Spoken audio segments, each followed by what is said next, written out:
वो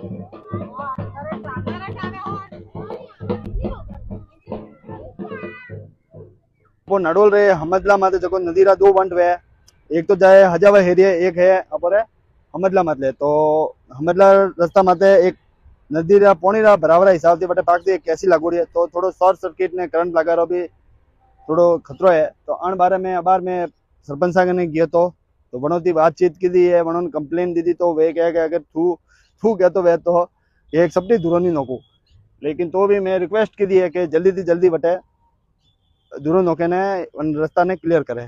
और प्लस वे मैंने बात की दी है कि नदी खाली एक ही तरफ ही से अहमदला तरफ तीज खाली नदी आवे, और हजावा एरिया में कोई नदी नहीं है, वो खाली हजावा एरिया। तो मैं अब बड़ा जो बुजुर्ग लोग हैं तो उन्होंने रिक्वेस्ट करूँ तो आप बताओ कि वह नदी है कि हजावा एरिया है। जितना भी नेता